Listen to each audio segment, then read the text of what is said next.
1920 का वो दशक जब भारतवर्ष में खिलाफत आंदोलन अपने चरम पर था और तुर्की का ऑटोमान साम्राज्य पूरे विश्व पर खलीफा का राज व भारत पर भी पैर पसारने को उतारू था।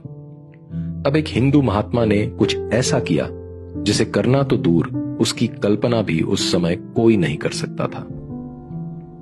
दिल्ली की जामा मस्जिद से वेदोच्चारण। कौन थे वो हिंदू महात्मा? उनका नाम था स्वामी श्रद्धानंद।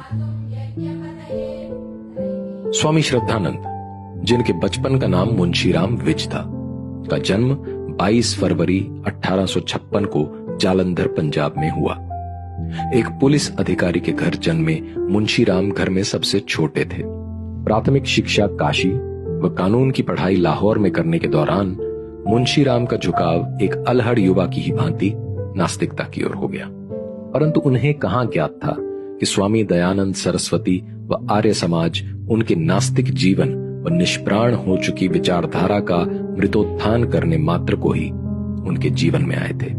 1879 में स्वामी दयानंद से दीक्षा व सनातनी अवलोकन मिलने के पश्चात स्वामी श्रद्धानंद ने पुनः मुड़कर नहीं देखा। ये कहना भी अनुचित न होगा कि एक सच्चा नास्तिक एक सच्चे आस्तिक में परिवर्तित हो गया था। उन दिनों अंग्रेजों द्वारा मैकॉली शिक्षा पद्धति का प्रचार प्रसार हो रहा था व गुरुकुलों को निरंतर समाप्त किया जा रहा था। अंग्रेज हिंदू सभ्यता को नष्ट करने को तत्पर थे व गुरुकुल इस मार्ग में उनका सबसे विशाल अवरोध थे। ऐसे में हिंदू सभ्यता को आवश्यकता थी एक योद्धा की जो संस्कृति के पुनरुत्थान हेतु कार्य कर सके। इस समय स्वामी श्रद्धानंद ने वैदिक शिक्षा ग्रहण करने के उपरांत गुरुकुलों को पुनः सजीव करने की ओर कदम बढ़ाए। स्वामी जी ने 1892 में पंजाब आर्य समाज की स्थापना के उपरांत ही गुरुकुलों का भी अभिषेक प्रारंभ किया। मुंशीराम अब आर्य प्रचारक मुंशीराम बन गए थे और इनकी प्रतिष्ठा पंजाब में इतनी बढ़ गई कि लोग इन्हें प्रधान जी के नाम से भी जानने लगे थे। बहुत कम लोगों को ज्ञात है कि अधीनता के उस समय में आगे चलकर प्रधान जी ने वीर अर्जुन नामक एक समाचार पत्र का राष्ट्रीय स्तर पर प्रकाशन भी किया था। जालंधर में कन्याओं के लिए महाविद्यालय की स्थापना के बाद विभिन्न गुरुकुलों व शिक्षा विद्यालयों की नींव रखी गई। 1902 में हरिद्वार के समीप कांगड़ी में स्वामी जी द्वारा स्थापित गुरुकुल ही आज गुरुकुल कांगड़ी यूनिवर्सिटी के नाम से प्रचलित है। शूद्र व अछूतों को लेकर मोहनदास गांधी से अपने मतभेदों के कारण स्वामी श्रद्धानंद ने कांग्रेस भी छोड़ दी। 1920 में खिलाफत आंदोलन अपने चरम पर था। तुर्की से फैलती उस्मानी सल्तनत की जड़ें भारत में भूमिगत होने को अग्रसर थी।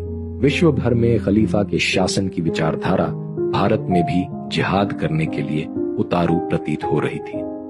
उधर जहां एक ओर गांधी खिलाफत आंदोलन के नेतृत्व में कांग्रेसी मुस्लिम नेताओं व मौलानाओं के साथ खड़े थे, वहीं स्वामी श्रद्धानंद खिलाफत नाम की इस विपदा को लेकर अति दूरदर्शी थे और उन्होंने इससे जन्म लेने वाली इस्लामिक हिंसाओं को समय से पूर्व ही भांप लिया था।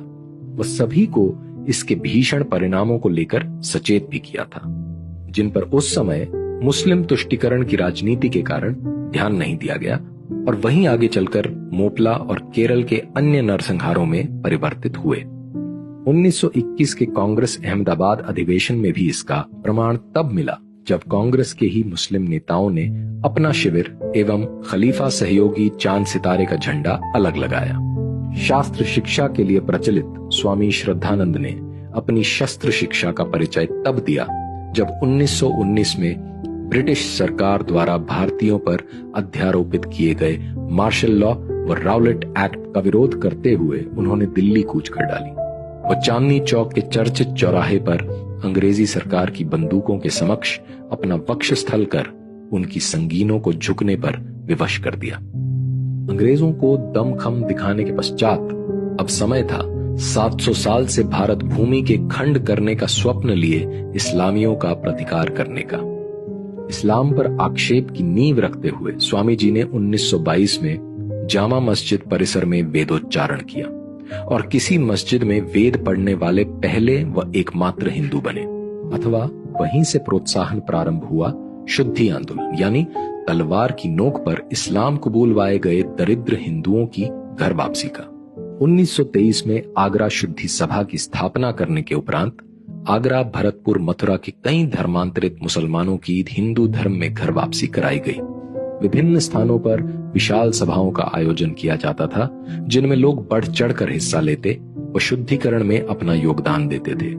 स्वामी श्रद्धानंद ने भारत में इस्लामी जड़ों को इतना दुर्बल कर डाला कि इस्लामी उपदेशकों को जमात स्थापित कर घर घर जाकर इस्लाम का प्रचार करने को विवश होना पड़ा।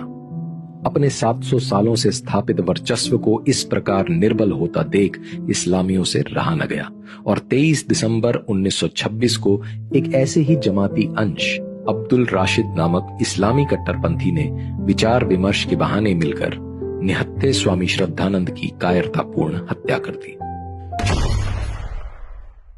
शारीरिक अंत तो 23 दिसंबर को हो गया, परंतु इस महान आत्मा के व्यक्तित्व व विचारधारा का अंत करने की चेष्टा तब की गई जब 25 दिसंबर 1926 को कांग्रेस के गुवाहाटी सेशन में मोहनदास करमचंद गांधी द्वारा अब्दुल राशिद को भाई कहकर संबोधित किया गया।